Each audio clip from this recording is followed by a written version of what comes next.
Causas de la Guerra del Pacífico, historiadores bolivianos. Comenzar esta exposición donde se debe comenzar, que es el guano y el salitre. ¿Por qué son tan importantes el guano y el salitre en esta época de la historia?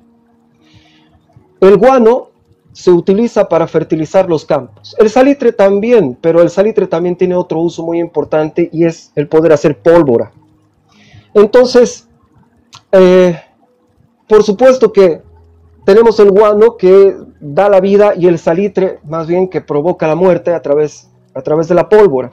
Esos son los dos elementos que nos llevan a la guerra. Y la posesión de esos elementos son los que van a dar inicio al conflicto. Un conflicto que va a empezar mucho antes de que la guerra comience en 1879. Bolivia va a buscar en diversas oportunidades, media docena de misiones diplomáticas van a ir desde Bolivia hacia Chile para tratar de resolver este problema diplomáticamente, lo cual no va a suceder de vuelta. No es que Chile va a enviar también misiones diplomáticas. La primera misión diplomática de Chile que llega específicamente para tratar este tema se da después de una guerra muy importante que no la tratamos en nuestros establecimientos educativos, que es la guerra hispano-sudamericana. En aquel momento, Perú, Chile, Ecuador y Bolivia se reunieron en una alianza para combatir a la escuadra española que estaba intentando tomar varias islas en el Océano Pacífico Sur que estaban bajo soberanía peruana, en donde se encontraban estos dos elementos, el guano y el salitre. Bolivia va a decidir formar parte de esta alianza. Podía haberse aliado con España en aquel momento, pero en realidad toma el lado de la alianza y la alianza triunfa contra la escuadra española, y es por eso que Chile va a enviar por primera vez en la historia una misión que va a tratar específicamente el tema limítrofe entre Bolivia y Chile. Ya había habido discusiones acerca de dónde debía estar la frontera. Bolivia decía que la frontera debía estar en el paralelo 25 grados de latitud sur. Chile decía que la frontera entre ambos países debía estar en el paralelo 23 grados de latitud sur. A pesar de que la frontera que señalaba Chile estaba demasiado al norte de lo que señalaba Bolivia, pues en aquel momento no se le ocurría a ningún chileno decir que Bolivia no tenía mar o que nació sin mar. A ninguno se le ocurría decir eso. Solamente decían que la frontera de Chile llegaba hasta el paralelo 23 grados de latitud sur. Bien, ¿por qué era este debate? Porque en realidad ahí en medio, en el paralelo 24 grados de latitud sur, un poquito más al norte del paralelo 24 grados, había una franja de territorio que era la más rica de toda esta región, de toda la región de Atacama. Lo sigue siendo hasta el día de hoy. Es una franja en la cual se encuentra la península de Mejillones. En ese lugar era donde se podía encontrar, en esa franja era donde se podía encontrar guano, se podía encontrar salitre, se podía encontrar cobre, actualmente se explota cobre por allí. También se podía encontrar en esa franja pues la plata de caracoles. Entonces había varios recursos en esta zona, y por supuesto la propia península de Mejillones era un lugar fantástico para poder instalar en algún momento un megapuerto para servir a intereses comerciales. Entonces era una zona muy importante. Por eso es que Chile quería que esta zona comprendiese, fuese parte de su territorio, y Bolivia quería que esa zona también fuese parte de su territorio. Como resultado de las negociaciones que se dieron en aquel momento, en el que Mariano Melgarejo, el general Mariano Melgarejo, era presidente de Bolivia, pues se llegó a una determinación en lo que se refiere a la frontera. La línea de frontera entre Bolivia y Chile debía ser el paralelo 24 grados de latitud sur. Y esa línea de frontera no va a cambiar hasta el momento en el que se produce la Guerra del Pacífico. Entonces, lo que Chile firmó en aquel momento era que la línea de frontera que separaba a Bolivia de Chile era el paralelo 24 grados de latitud sur. Además, se establecía que todo lo que se explotara y se exportara en aquella franja que había entre el paralelo 23 y el paralelo 25 grados de latitud sur, pues debía repartirse equitativamente entre ambas naciones, lo cual llevó a que este tratado se denominase el Tratado de Medianería entre Bolivia y Chile. Recibió ese apodo, el Tratado de Medianería, porque supuestamente debía dividirse la explotación y exportación en partes iguales.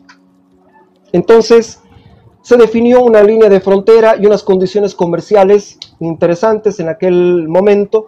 Se ha execrado un montón a Melgarejo por haber firmado este tratado. Lo cierto es que Bolivia en aquel momento se había debilitado bastante desde las épocas de las guerras de la Confederación y pudo llegar a un acuerdo de límites con Chile, aún a pesar de esa debilidad que se estaba incrementando en aquel momento. Bolivia, de ser una potencia política, militar y económica, había descendido mucho hasta principios, hasta la primera mitad de la década del 60 en su poder, y por supuesto que las condiciones de negociación habían decrecido.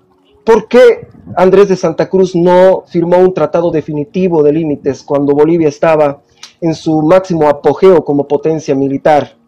Ese era el momento de realmente zanjar diferencias. No lo sabremos. De repente se encuentra en algún momento algún documento que lo refiera, pero es el momento de poder zanjar esta diferencia con ventaja para Bolivia. Pero Melgarejo, con los recursos que tenía, pues logra establecer una línea de frontera en el paralelo 24 grados. Con la firma de este tratado también se termina de forma definitiva con esta especulación que ha crecido a lo largo del tiempo, sobre todo en el lado chileno, de que Bolivia nació sin mar y que nunca tuvimos mar y tantas cosas que tienen que ver con aquello. Cuando en realidad la Guerra del Pacífico ni siquiera fue la primera guerra que Bolivia, en la que el territorio boliviano de Atacama intervino. El territorio de Atacama fue importante durante las guerras de la Confederación, el territorio de Atacama fue importante durante la guerra que tuvo Bolivia con el Perú entre 1841 y 42, de la cual hemos hablado anteriormente. La Guerra del Pacífico ni siquiera fue la primera guerra en la que Atacama fue parte del teatro de operaciones. Ya se habían dado varios conflictos y varios sucesos importantes en Atacama que tienen que ver con la historia profunda de Bolivia, pero en ese momento se estableció una línea de frontera que es definitiva y que deja al margen cualquier tipo de pataleo que pudiese haber con respecto a de si Bolivia tuvo o no tuvo costa en el Océano Pacífico, o al menos así debería ser. Pero obviamente seguimos encontrando gente tanto en Perú, pero sobre todo en Chile, que dice que Bolivia nació sin mar, sin ningún tipo de objetividad, ningún tipo de asidero en la historia ni en los documentos que se firmaron a lo largo del tiempo. Para 1873 se firma un tratado de defensa mutua que se había discutido muchísimo desde la década del 60 del siglo XIX y que finalmente se pudo firmar entre Perú y Bolivia el año de 1873.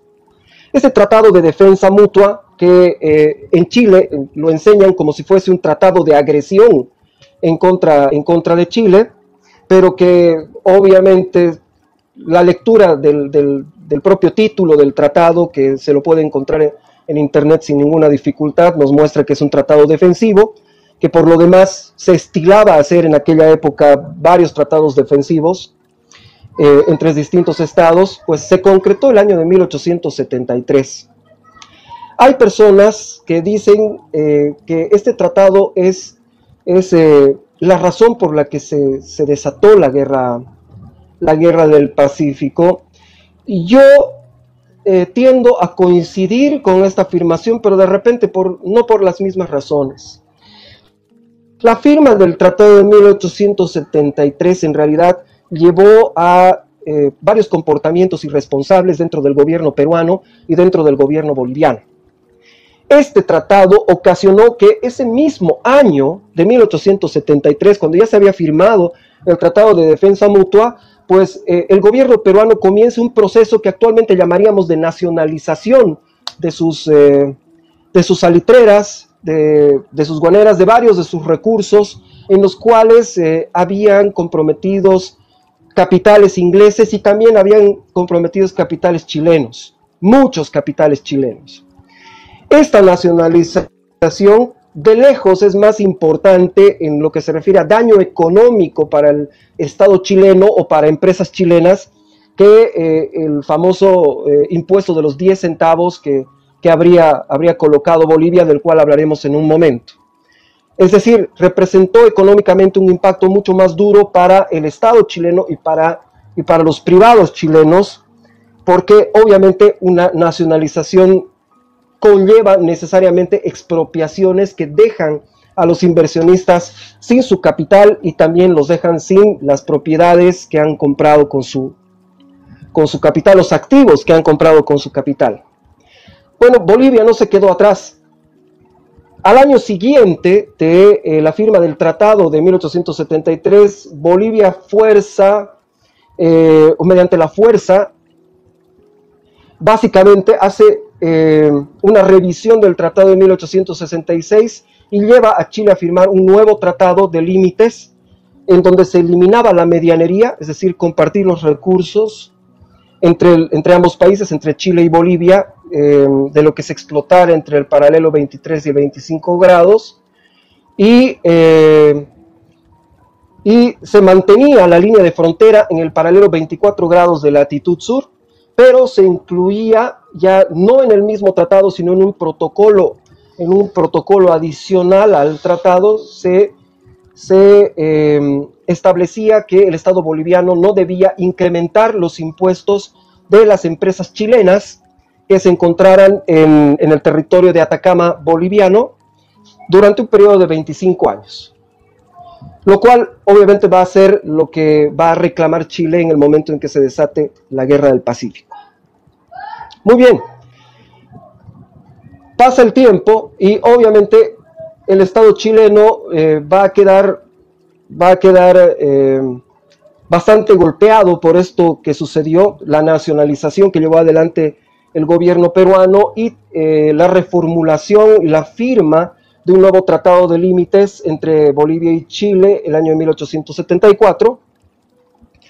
Y en ese momento ya se va a hacer irreversible. Chile en realidad va a comenzar a tomar en serio su preparación militar, va a hacer compras importantes de armamento, va a hacer compras importantes de equipo militar. ¿Para qué? Para resolver estas cuestiones ya de forma militar. En ese momento debimos habernos dado cuenta de que la guerra era inevitable, pero no nos dimos cuenta por diversos problemas que estaba experimentando Bolivia ya en la década del 70 del siglo XIX. Bien, la década del 70 del siglo XIX es una de las peores décadas que ha experimentado Bolivia en toda su historia. Desde todo punto de vista, Bolivia en aquel momento, Roberto Querejazu Calvo nos dice que en aquel momento atacaron los 4 jinetes del apocalipsis a Bolivia. Le dedica inclusive un capítulo entero a hablar acerca de los 4 jinetes del apocalipsis, pero en realidad, más que los 4 jinetes del apocalipsis, son las 10 plagas de Egipto las que le llegan a Bolivia durante la década del 70 del siglo XIX. A Bolivia le ataca la sequía, le ataca la hambruna como producto de la sequía. Después va a haber un acceso de varias enfermedades, sobre todo, y lo más horroroso, la peste bubónica, va a atacar a a las poblaciones de los valles, la disentería también, pero específicamente la peste bubónica. Vamos a tener terremotos en la costa, va a haber un maremoto que va a destruir los puertos bolivianos el año de 1878, y como corolario de todo esto, finalmente la guerra el año de 1879. No faltó ni una sola desgracia, no faltó ni una sola desgracia. Todos estos problemas inclusive llevaron a una migración masiva de la población que va a abandonar los valles bolivianos, específicamente los valles cochabambinos, para desplazarse hacia la costa buscando esta gran riqueza que representaba sobre todo el salitre. Familias enteras se movieron desde Cochabamba hacia Iquique, específicamente en territorio peruano. ¿Para qué? Para explotar la riqueza del salitre y vivir de la explotación de las minas de aquella zona, con lo cual incluso el país va a perder población por migración. Muchas familias se van a ir a vivir al norte, al sur de lo que en aquel momento era el Perú y que actualmente es el norte chileno. 1879 finalmente se va a desencadenar la guerra, y por supuesto va a venir de la mano de una argucia argumental. Eso es lo que nos van a decir inclusive en nuestros establecimientos educativos. En el colegio a nosotros nos van a decir que Bolivia le aumentó los impuestos a las empresas chilenas y que Chile entonces dijo que cómo van a aumentar los impuestos si tenemos un tratado que dice que por 25 años no van a aumentar. Entonces hubo un gerente de una empresa que acudió a las autoridades chilenas para hacer la representación de que el gobierno boliviano estaba a punto de expropiar sus propiedades, las propiedades de la empresa, y eso va a ser supuestamente el desencadenante de la guerra del Pacífico.